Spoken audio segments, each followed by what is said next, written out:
1000 कोटी रुपयाचा भ्रष्टाचार सिस्पेच्या माध्यमातून सर्वसामान्य माणसांचे पैसे लुबाडण्याचा झाला.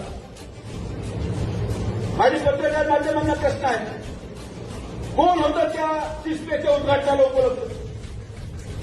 कोणी त्या सिस्पेच्या संचालकांची तारीफ केली? या जिल्ह्यामध्ये काय चाललं? एक तरी आंदोलन झालं का सिस्पेच्या लोकांना पैसे मिळवण्यासाठी?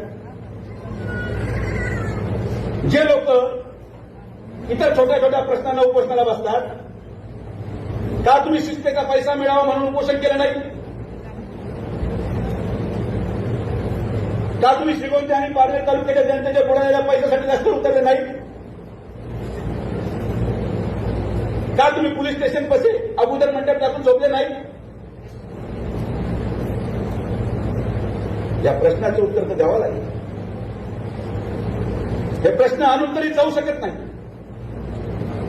कोणाला तरी या प्रश्नाचं उत्तर द्यावं लागेल. ज्यांना जबाबदारी जिल्ह्याची आहे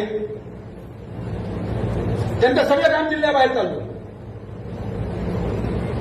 जिल्ह्यांच्या लोकांनी पुढे राहायचं मला माहिती नाही.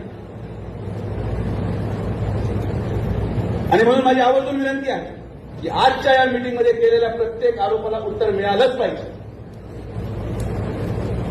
हा सिस्टेचा सूत्रधार कोण आहे ज्याचं उत्तर या अहिल्यानगरच्या जनतेला मिळालंच पाहिजे. या सिस्टेच्या सूत्रधारांना दिल्लीला कोण घेऊन गेला त्याचं उत्तर मिळालंच पाहिजे.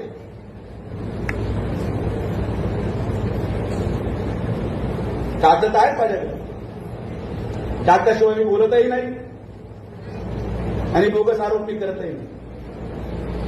पण या अहिल्यानगरमध्ये झालेला हा दिवसभरात रोडा या श्रीगोंदा तालुक्याला उद्ध्वस्त करणारा ठरला. आणि म्हणून मला तो प्रश्न तालुक्यामध्येच जाऊन विचारायचा आहे की मला 40,000 मतांनी मागं घेऊन त्यांना काय मिळालं. हा प्रश्न मी तिकडे जाऊन विचारू शकतो. मला 40,000 मतं मागं घेऊन त्यांचं काही गेलं नाही, गेले फक्त 500 कोटी रुपये.